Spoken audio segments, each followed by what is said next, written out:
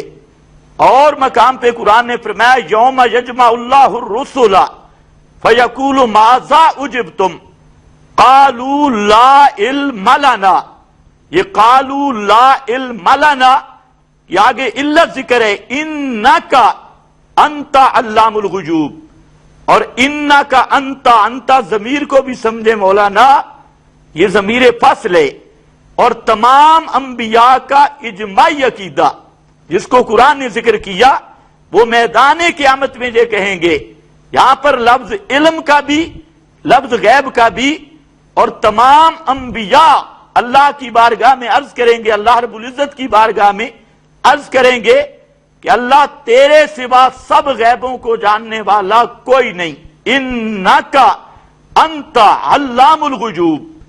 تو قرآن کریم کی اور بے شمار نصوص جس میں لفظ علم اور غیب کبھی پوری کائنات مخلوق سے نفی، کبھی تمام انبیاء سے نفی، کبھی خاص کر امام الانبیاء صلی اللہ علیہ وسلم سے نفی۔ تو آپ بھی مہربانی کریں، اگر کوئی اس بات کی آیت ہے جس میں علم الغیب کا لفظ ہو نبی کریم صلی اللہ علیہ وسلم کے لیے تو اس کو لائیں، پیش کریں۔ پیش فرمانا ہم آپ کی طرح نہیں کریں گے، ہمارا اللہ کے قرآن پہ ایمان ہے، آیت پیش کرنا آپ کا کام اور آپ کا مسئلہ قبول کرنا ہمارا کام نہیں۔ تو میں مشورہ دوں گا آپ غور و فکر کر لیں، قرآن کریم کی اصطلاح میں علم الغیب کی نفی اس انداز میں کی گئی، جبکہ بعض امور غیبیہ پر اطلاع ما کان اللہ لیطلعکم علی الغیب، اطلاع علم غیب جزئی نہیں، اطلاع، اور تلک من انباء الغیب، انباء، ذالک من انباء الغیب، انباء، تو انباء یا انباء اطلاع، اور بعض امور غیبیہ پر یہ مسئلہ جدا ہے۔ علم الغیب ساری مخلوق سے، امام الانبیاء سے، حضرات انبیاء سے قرآن میں نفی موجود ہے، اور اس کے اس بات پر کوئی آیت موجود نہیں۔ اب پھر میں آپ سے کہتا ہوں کہ اب ہمت کریں، آیت لائیں، ورنہ تو آپ کی شکست یہاں ہو چکی ہے، تو پھر اس بات میں اتنا وقت ضائع کرنے کی کیا ضرورت۔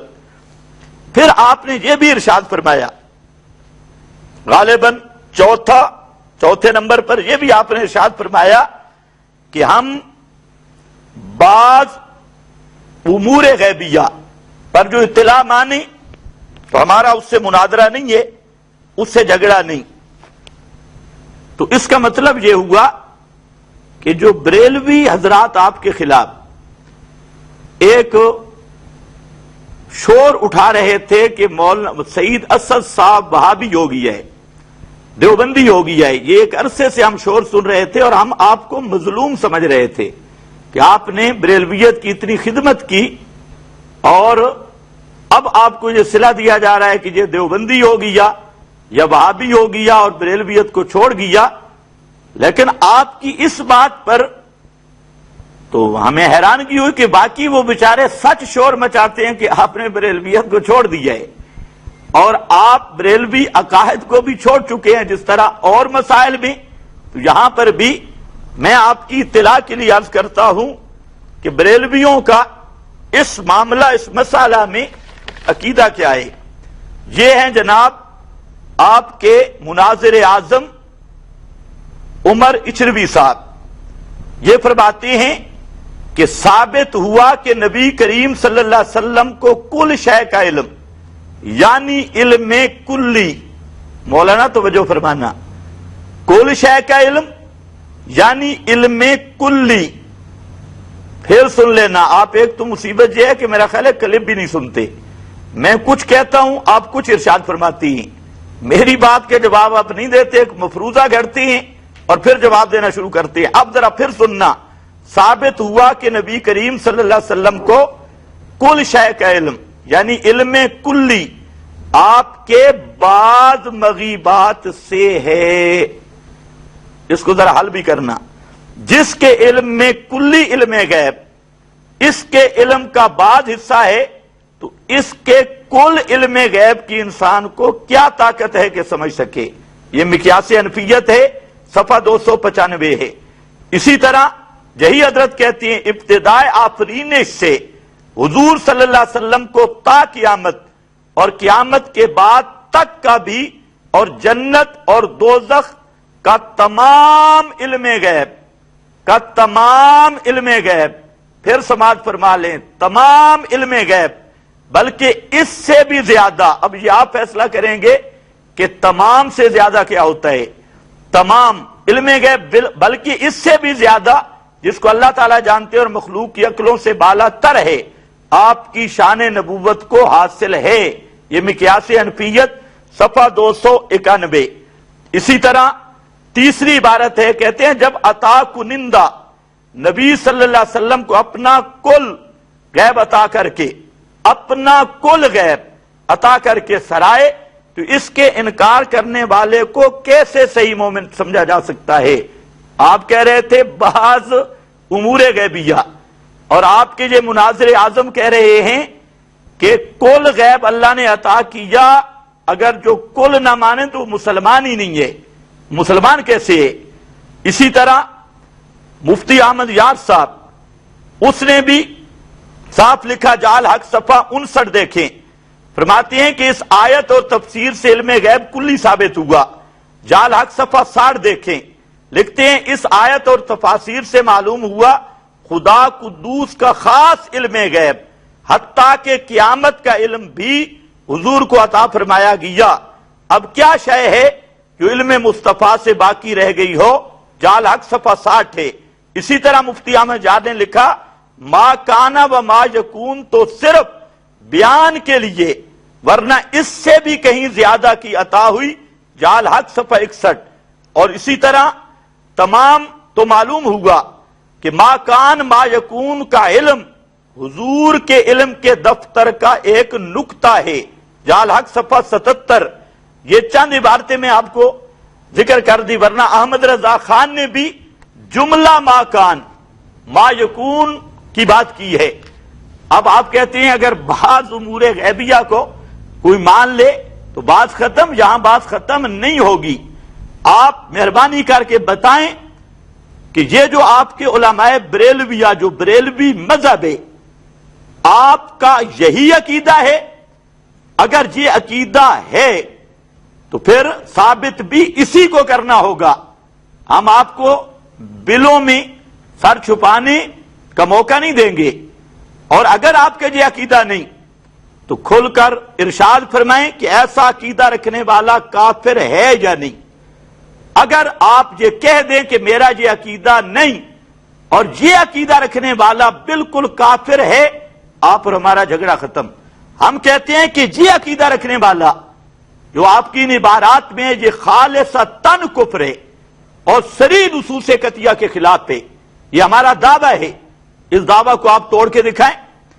یہ چند باتیں میں نے آپ کے اس پہلی بات کے جو آپ نے موضوع سے یو ٹرن لیا، ایک یو ٹرن کہ علم غیب کو چھوڑ کر اطلاع علی الغیب، دوسرا یو ٹرن وہ بھی جزی کا اپنی طرف سے ایک مفروضہ گھڑا، جزی علم غیب کا اپنی طرف سے ایک مفروضہ گھڑ کے میرے ذمہ لگایا. میں نے کہا وہ کلپ سن لیں، وہ بات ہے اطلاع علی الغیب کی.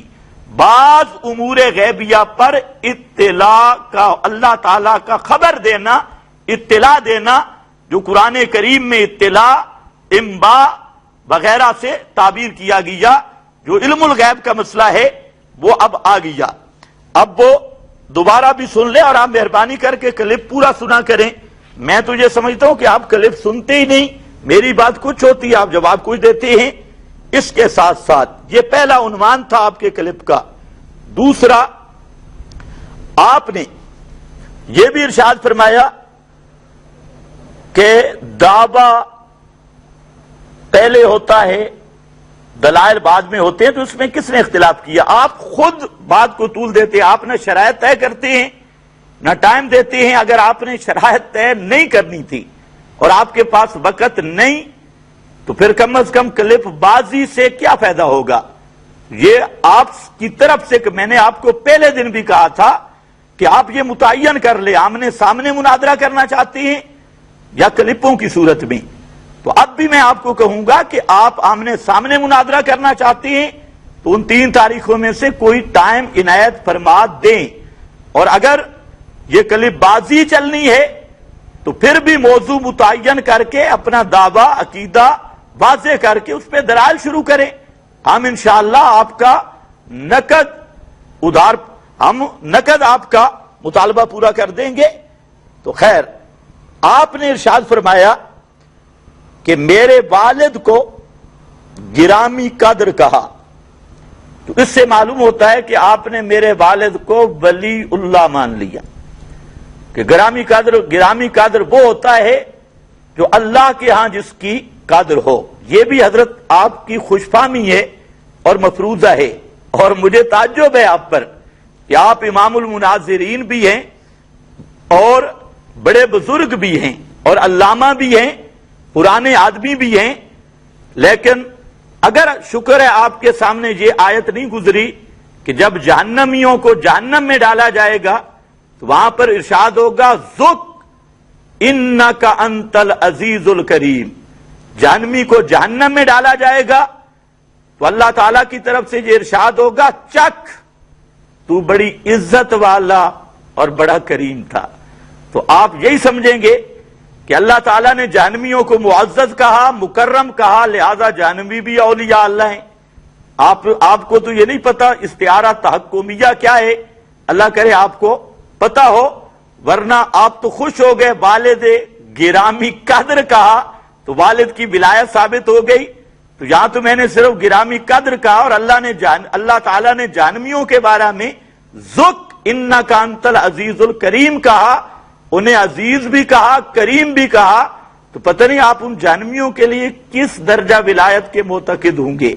اور ساتھ یہ بھی ذہن میں رکھ لیں کہ آپ نے جیسے طرز استدلال ہے، آپ کا یہی طرز استدلال ہوتا ہے اپنے مسائل میں بھی اسی طرح کچی باتیں کرنا آپ کی شایان شان نہیں ہے.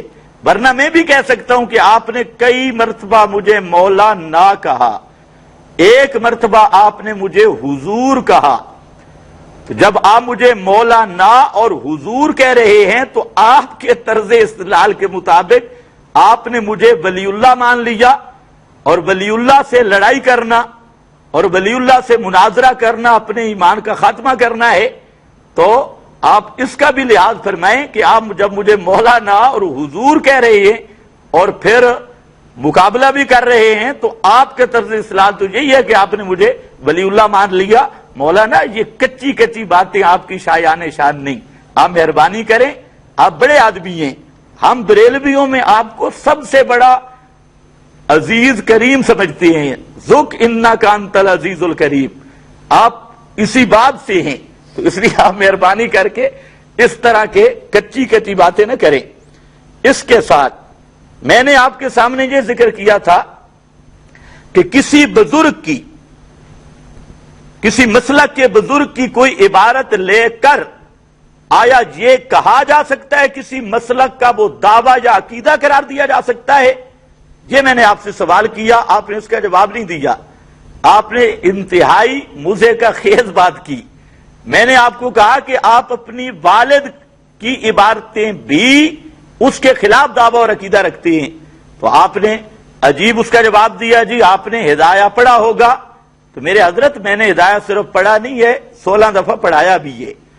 تو وہاں کہتے ہیں امام ابو حنیفہ اور اس کے شاگردوں کا اختلاف ہے، بالکل میں نے آپ کو یہ نہیں کہا تھا اختلاف کا ہونا، میں نے یہ کہا تھا کہ آپ کا جو طرز استدلال ہے کسی مسلک کے بزرگ کی کوئی عبارت لے لینا اور کہنا یہ تیرا عقیدہ ہے، یہ تمہارا دعویٰ ہے، میں نے کہا یہ بات صحیح ہے یا نہیں؟ اگر یہ صحیح ہے تو کیا آپ کے والد صاحب کی ہر عبارت آپ کا عقیدہ بن سکتی ہے، آپ کا دعویٰ بن سکتی ہے؟ ایک نمبر دو، آپ نے قیاس جو کیا یہ قیاس فاسد ہے۔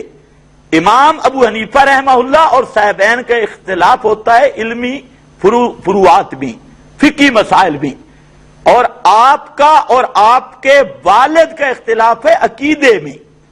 اگر آپ میں جرأت ہے تو امام ابو حنیفہ، امام محمد، امام یوسف کا عقیدے میں اختلاف دکھائیں۔ آپ ہدایہ کی بات کرتے ہیں، فقہ حنفی کی کسی کتاب سے نکالیں کہ امام ابو حنیفہ اور امام یوسف، امام محمد کا عقائد میں اختلاف ہو، اور آپ کا اور آپ کے والد کا اختلاف عقیدے میں ہے، اور اگر آپ فرمائش کریں گے تو میں آپ کو بتاؤں گا اور عبارت بھی آپ کے سامنے رکھوں گا۔ اس کے ساتھ چھٹے نمبر پر آپ سے میں نے کہا تھا کہ اگر صراط مستقیم تقویت الایمان کی عبارات کو تم گستاخی کہتے ہو تو پھر آپ مہربانی کریں اعلی حضرت کو کافر کہیں، کیونکہ اگر صراط مستقیم اور تقویت الایمان کی عبارات گستاخانہ ہیں، صریح گالیاں ہیں، جیسا کہ احمد رضا خان نے لکھا، صریح گالیاں ہیں، اللہ رسول کو گالیاں ہیں، تو پھر انصاف کا تقاضا یہ ہے کہ احمد رضا خان نے سید اسماعیل شہید رحمہ اللہ کو مسلمان کہا ہے اور کہا کہ انہیں کافر نہ کہا جائے، اسی پہ فتویٰ دیا۔ حالانکہ یہ فتویٰ بھی کہ گستاخ رسول کے کفر میں شک کرنے والا کافر، تو میں نے کہا کہ دو باتوں میں سے ایک اختیار کر لو، یا تقویت الایمان اور صراط مستقیم کو کفریہ اور گستاخانہ اور گالیاں کہنا چھوڑ دو، یا احمد رضا کی قربانی دو اور احمد رضا کو کافر کہو۔ آپ نے جہاں پر بھی عجیب تعجب والی بات کی، آپ کہتے ہیں اعلی حضرت شرارتی نہیں تھے، وہ ضدی نہیں تھے، شرارتی نہیں تھے۔ یہاں دو پہلو ہیں، پہلی بات یہ ہے کہ ضدی نہیں تھے، شرارتی نہیں تھے، بہت اچھا، تو اس سے جواب ہو گیا۔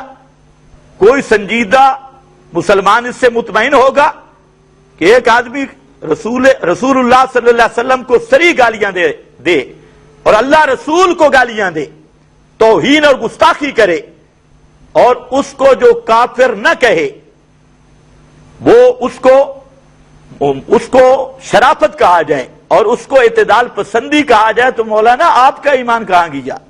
آپ کی وہ عشق رسول والی غیرت کہاں گئی؟ تو بہرحال یہ پھندا آپ سے نکل نہیں سکتا۔ آپ نے ایک بہانہ بنایا، جی اڑتی اڑتی توبہ کی خبر آ گئی تھی، یہ کس اسٹیشن سے جاری ہوئی تھی؟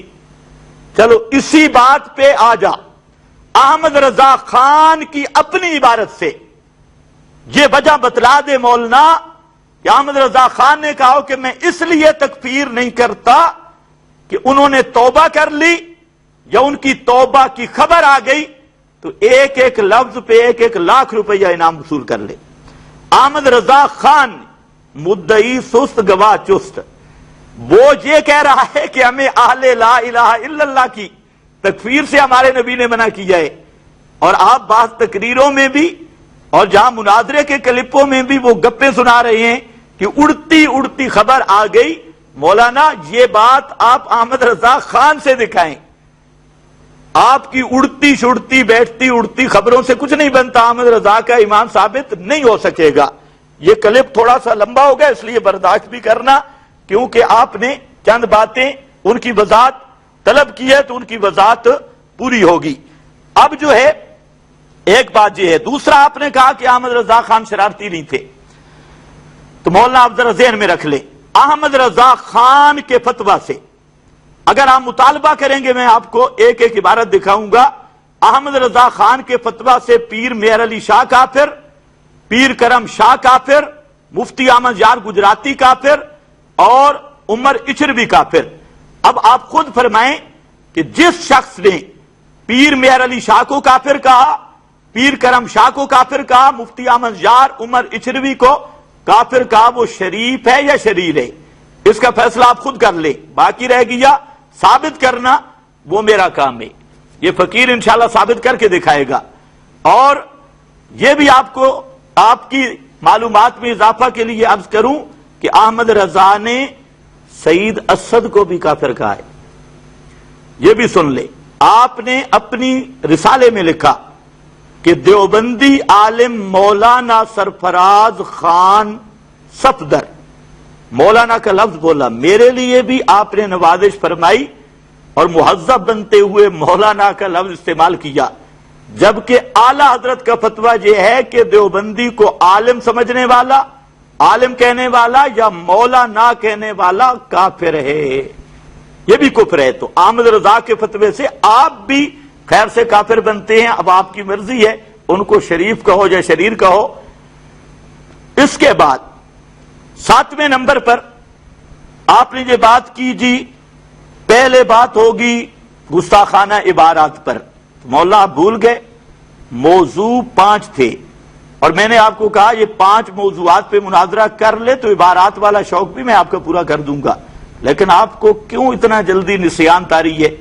آپ وہ 5 موضوعات پہ تو آ نہیں رہے اور کہتے ہیں جی پہلے عبارات ہوں گی، عبارت تقویت الایمان صراط مستقیم کی عبارتیں اور بعد میں وہ بات ہوگی۔ تو مولانا ذہن میں رکھ لے یہ 5 موضوعات متعین ہیں۔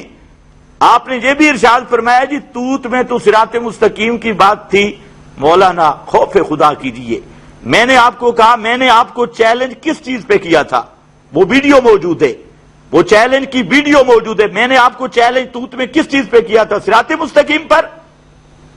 کچھ تو ان چیزوں سے آپ گریز کریں، آپ ایک مذہب کے ذمہ دار آدمی ہیں اور اتنی کچی باتیں، تو وہ تو ویڈیو موجود ہے، میں نے آپ کو اس علم الغیب کے لفظ پہ چیلنج کیا تھا اور آپ کہتے ہیں میری تقریر صراط مستقیم پر تھی، تو جان تیری تقریر جانے، ہم نے تو چیلنج کی بات کی اور وہی کلپ آپ نے شائع کیا، تو یہ بھی چلو بیچ میں بات آ گئی۔ آپ نے یہ فرمایا ایمان اعلی حضرت پر پہلے بات نہیں ہوگی، یہ بھی آپ کی غلط فہمی ہے۔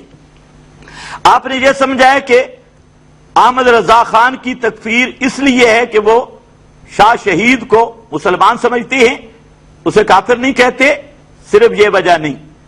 احمد رضا خان کے ایمان پر بحث 3 پہلوؤں سے ہے۔ نمبر 1، احمد رضا خان نے اپنے آپ کو کافر کہا کئی مقام پہ۔ نمبر 2، احمد رضا خان کو تمام علماء بریلویہ نے کافر کہا، تمام مفتیان بریلویہ نے کافر کہا۔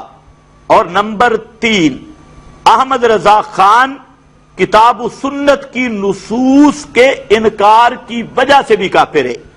یہ 3 عنوان ہیں ایمان احمد رضا کے، اس کے میں آپ کو چند مثالیں دیتا ہوں، کلپ لمبا ہو رہا ہے، انشاءاللہ اگلی قسط میں اور بھی پورے کر دوں گا، لیکن چند مثالیں سن لو۔ مثال کے طور پہ ایک مسئلہ یہ ہے کہ آپ نے ابھی ماضی قریب میں نبوت کا مسئلہ چھیڑا۔ اب آپ کے 2 گروہ ہیں بریلویوں کے، ایک آپ کی پارٹی، ایک ڈاکٹر اشرف آصف جلالی وغیرہ کی پارٹی۔ آپ کے استاد محترم اشرف سیالوی صاحب، انہوں نے صاف لکھا کہ جو حضرات پیداشی نبی مانتے ہیں، نبی کریم صلی اللہ علیہ وسلم کو پیداشی نبی مانتے ہیں، ان کا یہ فتویٰ ہے کہ جو 40 سال پر نبوت کے ملنے کے قائل ہیں وہ گستاخ ہیں، بے ادب ہیں اور کافر ہیں، سری کافر ہیں۔ ایک اور آپ کے یہ کلم موجود ہے، آپ نے کہا جو پیدائشی نبی مانے یا عالم ارواح کی نبوت کا قائل ہو بالفعل نبوت کا تو وہ ختم نبوت کا منکر ہے۔ احمد رضا کی عبارتیں دونوں طرح موجود ہیں کہ بعض عبارتیں اس طرف جا رہی ہے کہ 40 سال سے پہلے آپ کو بالفعل نبوت نہیں ملی، اور بعض وہ ہیں کہ آپ ابتداً پیدائشی نبی تھے۔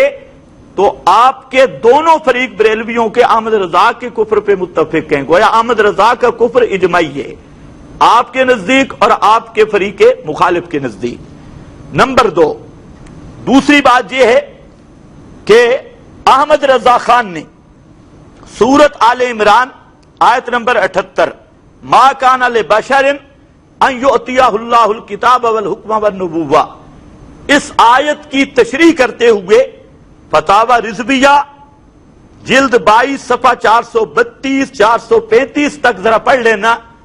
اس میں من دون اللہ اور غیر اللہ سے مراد نبی کریم صلی اللہ علیہ وسلم اور حضرت عیسیٰ لیے ہیں، یہ احمد رضا خان نے، جبکہ آپ کے استاد محترم اشرف سیالوی صاحب، عمر اشروی صاحب، شفیع اکاڑوی صاحب، آپ کے بریلوی اکابر کا یہ فتویٰ ہے کہ جو نبی یا ولی کو من دون اللہ کہے وہ گستاخ ہے، وہ کافر ہے اور وہ انبیاء و رسل کی توہین کرنے والا ہے۔ آپ کہیں گے میں کلپ کو مختصر کرنے کی وجہ سے عبارات مفصل نہیں پیش کر رہا، آپ کہیں گے انشاءاللہ پیش کروں گا، صفحہ آپ کو بتا رہا ہوں۔ تو یہ تینوں حضرات کہتے ہیں کہ جو من دون اللہ کا مصداق انبیاء اولیاء کو ٹھہرائے وہ کافر ہے، گستاخ رسول ہے، رسول کی توہین کا مرتکب ہے، جبکہ احمد رضا خان نے یہاں اس آیت کے تحت حضرت محمد مصطفیٰ صلی اللہ علیہ وسلم کو اور حضرت عیسیٰ کو من دون اللہ کہا۔ تو ان تین مفتیوں کے اس فتویٰ کے مطابق بھی احمد رضا کافر ہے۔ اور اسی طرح آیت اموات غیر احیاء، اس میں بھی احمد رضا خان نے اس سے مراد حضرت عزیر اور حضرت عیسیٰ لیے۔ تو انہی آپ کے اکابر کے فتوے کے مطابق توہین رسالت، گستاخی اور کفر کا یہ فتویٰ احمد رضا پر بھی آئے گا۔ نمبر 3، احمد رضا خان نے لکھا فتاوی افریقہ صفحہ 161 کہ حالت جنابت میں درود پڑھنا جائز ہے۔ جنابت کی حالت میں یعنی آدمی پلیت ہو، جنابت ہو تو درود پڑھنا یہ جائز ہے، یہ احمد رضا کا فتویٰ ہے، اور اس پر جناب والا آپ کے بریلوی مفتی اور بہت بڑے آپ کے شیخ القرآن اور بہت بڑے امام، ان کا یہ فتویٰ ہے۔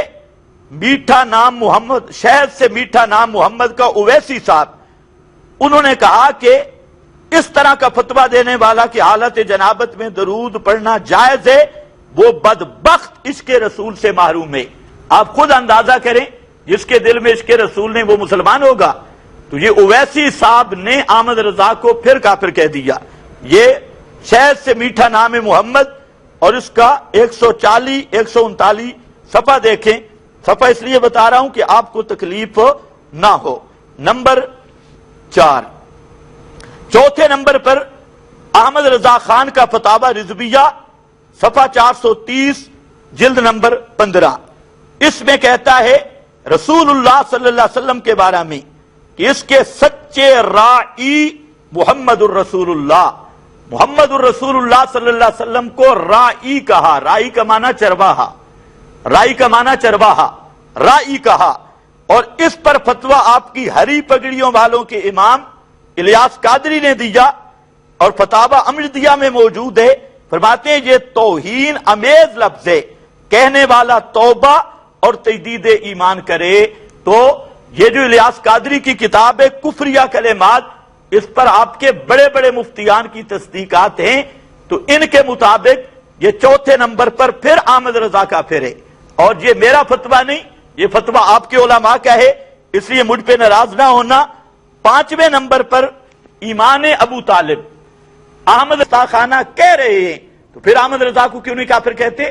اس معلوم ہوتا ہے جیسے خادم رضوی کہتا تھا نا بچو گل کچھ ہو رہے، تو تواڈے بچو گل کچھ حضرت ہو رہے۔ اگر عشق رسول محبت رسول میں انصاف ہے تو ان عبارتوں کو جو گستاخ کہے، گستاخی اور سری گالیاں کہے۔ یہاں آپ نے ایک اور بھی تعجب خیز بات کی، کہتے لزوم اور التزام کا فرق بھی سمجھانا پڑے گا۔ ماشاءاللہ، یہ بھی آپ کسی اپنے پرانے نیک مفتی سے پوچھ لو کہ ایک آدمی رسول اللہ صلی اللہ علیہ وسلم کو سری گالیاں دیتا ہے اور گندی گالیاں دیتا ہے اور سری گالیاں دیتا ہے، تو کیا وہاں پر بھی لزوم اور التزام کا چکر چلے گا؟